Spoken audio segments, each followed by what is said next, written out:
ശ്രീല പ്രഭുപാദിൻ്റെ ലീലാമൃതി എന്ന് വായിച്ചൊരു കാര്യമാണ്. ഇപ്പം മായാപ്പൂരിൽ GBC മീറ്റിങ്ങിൻ്റെ കാര്യം അത് കുറേ ചാപ്റ്ററായിട്ട് സത്സ്വരൂപ മഹാരാജ് പറയുന്നുണ്ട്. കാരണം അത് ഇസ്കോണിൻ്റെ ഭാവിയിൽ വളരെ പ്രാധാന്യമുള്ളൊരു കാര്യമായതുകൊണ്ടാണ് അത്രയും എലാബറേറ്റ് ആയിട്ട് പറയുന്നത്. അവിടെ ഗൃഹസ്ഥരും സന്യാസിമാരും തമ്മിലുള്ള ആ ഒരു ഇതാണ് അതിനകത്ത് കൂടുതലായിട്ട് വരുന്നത്. അപ്പം GBC പൊതുവെ സന്യാസിമാരാണ് അതിനകത്തുണ്ടായിരുന്നത്. ഗൃഹസ്ഥരും ഉണ്ട്, എങ്കിലും കൂടുതൽ സന്യാസിമാരാണ്. അപ്പോൾ അവരൊരു റെസൊല്യൂഷൻ ഉണ്ടാക്കി. അതുവരെ എല്ലാവരും ഒരുമിച്ചായിരുന്നു താമസിച്ചുകൊണ്ടിരുന്നത്. കുട്ടികളും ഭാര്യയും ഭർത്താവില്ലാത്ത സ്ത്രീകളും എല്ലാം ഒരു ബിൽഡിങ്ങിലായിരുന്നു താമസിച്ചുകൊണ്ടിരുന്നത്. ഇസ്കോണിൽ എല്ലായിടത്തും അങ്ങനെയായിരുന്നു. അപ്പം GBC റെസൊല്യൂഷൻ ഉണ്ടാക്കി എല്ലാ ഗൃഹസ്ഥരും ജോലി ചെയ്യണം.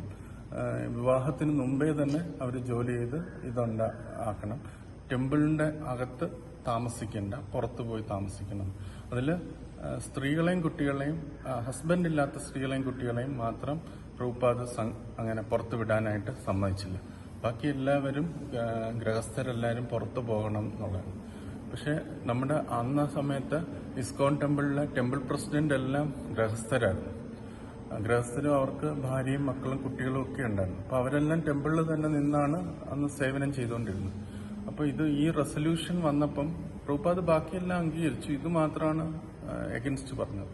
അപ്പോൾ ഇത് എല്ലാ ഡിവോട്ടീസിനും പെട്ടെന്നൊരു ഇതായി. ഈ ഗൃഹസ്ഥ ഡിവോട്ടീസിന് വലിയൊരു ബുദ്ധിമുട്ടായി. കാരണം അവര് ഈ പ്രസ്ഥാനത്തിന് വേണ്ടിയാണ് അവരിവിടെ വന്നത്. അല്ലാതെ അവർക്ക് വേണമെങ്കിൽ ഗൃഹസ്ഥരായിട്ട് അവർക്ക് പുറത്ത് ജീവിക്കാം. അവരിവിടെ വന്നിട്ടായിരിക്കും വിവാഹം കഴിച്ചത്. പക്ഷെ അവർ ആ ടെമ്പിളിന്റെ അറ്റ്മോസ്ഫിയറിൽ തന്നെ കഴിയാണ്. അപ്പൊ അങ്ങനെയുള്ള സിറ്റുവേഷനിൽ അവരെല്ലാം പ്രഭുപാദിന്റെ അടുത്ത് ഒരുപാട് ഡിവോട്ടീസ് കംപ്ലൈന്റ് ചെയ്തു. അപ്പൊ പ്രഭുപാദ് അത് മനസ്സിലാക്കി. രണ്ട് ഭാഗത്തുനിന്നും രണ്ട് രീതിയിൽ ഇത് വരുന്നുണ്ട്. അപ്പൊ പിറ്റേ ദിവസത്തെ മോർണിംഗ് വാക്കില് ശ്രീല പ്രഭുപാദ് തന്നെ ആ സംഭാഷണം എടുത്തിട്ട് അപ്പൊ പ്രഭുപാദ് പറഞ്ഞു, നമ്മൾ ഈ ഗൃഹസ്ഥര് കുറച്ചു പേര് ചേർന്നൊരു കമ്മിറ്റി ഉണ്ടാക്കണം. കമ്മിറ്റി ഉണ്ടാക്കിയിട്ട് എങ്ങനെയാണ് അവര് ജീവിക്കാൻ ഉദ്ദേശിക്കുന്നതെന്ന് അവരൊരു തീരുമാനം എടുക്കണം എന്നാണ്. പിന്നെ ഇതിനകത്ത് എല്ലാ സന്യാസിമാരും ഉണ്ടായിരുന്നു. അവര് പെട്ടെന്ന് തമാൽ കൃഷ്ണ മഹാരാജ് അതൊട്ടും അക്സെപ്റ്റ് ചെയ്തില്ല. തമാൽ കൃഷ്ണ മഹാരാജ് പറഞ്ഞു, എങ്ങനെ GBC റെസൊല്യൂഷൻ അവർക്ക് വീണ്ടും മാറ്റാൻ പറ്റും? പ്രഭുപാദ് പറഞ്ഞു, GBC റെസൊല്യൂഷൻ അത് 1 വർഷത്തേക്കാണ്, അടുത്ത വർഷമേ അത് മാറ്റാൻ പറ്റത്തുള്ളൂ. അപ്പം എങ്ങനെ വീണ്ടും ഒരു കമ്മിറ്റി ഉണ്ടാക്കി GBC റെസൊല്യൂഷൻ ഉണ്ടാക്കും എന്ന് തമാൽ കൃഷ്ണ മഹാരാജ് പറഞ്ഞു. എന്നിട്ട് തമാൽ കൃഷ്ണ മഹാരാജ് പ്രഭുപാദ് പറഞ്ഞു, അങ്ങനെ ആരെയും ഫോഴ്സ് ചെയ്യാനായിട്ട് പറ്റത്തില്ല, നമ്മുടെ അഭിപ്രായം അവരുടെ മുകളിൽ ഫോഴ്സ് ചെയ്ത് കൊടുക്കാൻ പറ്റില്ല എന്ന്. പിന്നെ തമാൽ കൃഷ്ണ മഹാരാജ് പറഞ്ഞു, നമ്മൾ ഫോഴ്സ് ചെയ്തിട്ടില്ല, നമ്മൾ അവരെങ്ങനെ ജീവിക്കണം എന്ന് പറഞ്ഞിട്ടില്ല, നമ്മുടെ സൊസൈറ്റി എങ്ങനെ മുന്നോട്ട് കൊണ്ടുപോകണം എന്നേ പറഞ്ഞിട്ടുള്ളൂ എന്ന് പറഞ്ഞു. അന്നെ പ്രഭുപാദ് പറഞ്ഞു, അപ്പം നിങ്ങൾക്ക് വേറെ പുഷ്ടകൃഷ്ണസ്വാമി പറഞ്ഞു, നമ്മൾ ഗൃഹസ്ഥർക്ക് എഗൻസ്റ്റ് അല്ല, പക്ഷെ ഗൃഹസ്ഥരെല്ലാം അവർ കുട്ടികളും ഇതൊക്കെ ആയിട്ട് എല്ലാവരും കൂടെ ആ ഒരു ടെമ്പിൾ അറ്റ്മോസ്ഫിയറിൽ നിൽക്കുമ്പം ഈ സന്യാസിമാർക്ക് അതൊരു ബുദ്ധിമുട്ടാണ്. അവർക്ക് അവരുടെ മൈൻഡിനെ കൺട്രോൾ ചെയ്യാനൊക്കെ ബുദ്ധിമുട്ടാണ്. അപ്പൊ അതുകൊണ്ടാണ് അങ്ങനെ ചെയ്യുന്നതെന്നുള്ള അത് പറഞ്ഞു.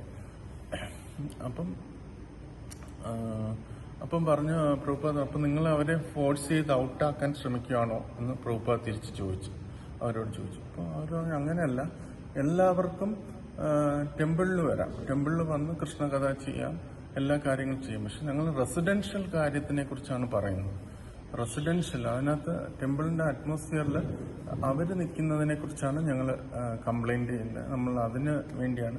പ്രഭുപാദ് അതെല്ലാം അംഗീകരിച്ചാണ്. പ്രഭുപാദിന് ഒബ്ജക്ഷൻ ഉള്ളത് നമ്മൾ വിട്ടുകളയുകയും ചെയ്തതെന്ന് അവർ തിരിച്ച് പറഞ്ഞു. അപ്പൊ പ്രഭുപാദിന് മനസ്സിലായി, ഇവരുടെ രണ്ടുപേരുടെയും ഒട്ടും വിട്ടുവീഴ്ചയില്ലാത്ത മൈൻഡുകളാണ് ഈ സന്യാസിമാരുടെയും ഗൃഹസ്ഥരുടെയും മൈൻഡ്.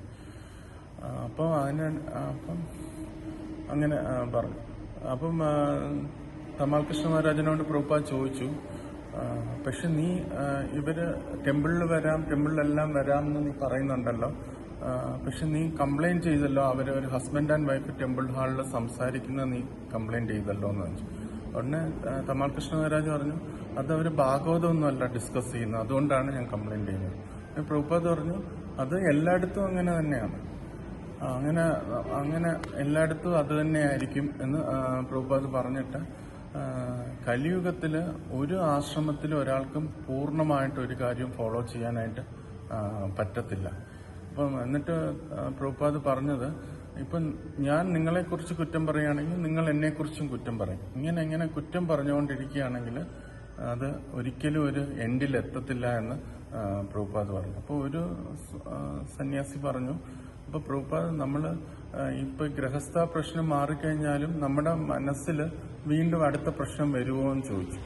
അപ്പം പ്രഭുപാദ് പറഞ്ഞു അത് വരിക തന്നെ ചെയ്യും. നമ്മൾ കൃഷ്ണാബോധസ്ഥരല്ലെങ്കിൽ ഈ പ്രശ്നം എല്ലാം സൊല്യൂഷനായി എന്ന് വിചാരിക്കാൻ പറ്റത്തില്ല, അടുത്ത പ്രശ്നം വരും എന്ന് പറഞ്ഞു. അപ്പം നമ്മൾ പരസ്പരം അങ്ങനെ ആ ഒരു ഇത് ചെയ്യാതെ കൃഷ്ണനെ ഫോക്കസ് ചെയ്യാനും കൃഷ്ണന്റെ നാമം ജപിക്കാനും കൃഷ്ണന്റെ സേവനത്തിന് എങ്ങനെ കൂടുതലായിട്ട് ഇൻവോൾവ് ചെയ്യാം എന്നുള്ള കാര്യമാണ് ചെയ്യേണ്ടതെന്ന് പ്രഭുപാദ് അങ്ങനെ പറഞ്ഞാണത്. പ്രഭുപാദ് ആ ഒരു ഇതിലാണ് ആ ഒരു കോൺവെർസേഷൻ കൊണ്ടുപോയത്. അപ്പം രണ്ടാശ്രമത്തിലും പൂർണ്ണമായിട്ട് ഞാനിത് ചെയ്യുന്നു, അതുകൊണ്ട് അങ്ങനെ പറയാനായിട്ട് പറ്റില്ല. രണ്ടാശ്രമത്തിലും നമുക്ക് പെർഫെക്റ്റ് ആയിട്ട് ചെയ്യാൻ പറ്റത്തില്ല. പക്ഷെ നമുക്ക് കൃഷ്ണാബോധത്തിൽ പോയി കഴിഞ്ഞാൽ എല്ലാവരെയും ഹാർമോണൈസ് ചെയ്ത് കൊണ്ടുപോകാം, എല്ലാവരെയും ഒത്തൊരുമിച്ച് കൊണ്ടുപോകാന്നുള്ള കാര്യം ശ്രീല പ്രഭുപാദ് അവിടെ പറഞ്ഞ് നിർത്തുമായിരുന്നു. श्रील प्रभुपाद की जय। वांछा कल्पतरुभ्यश्च कृपा एव च पतितानां पावनेभ्यो वैष्णवेभ्यो नमो नमः। अनंत कोटि वैष्णववृंद की जय। श्रील प्रभुपाद की जय। गुरुदेव की जय। प्रयास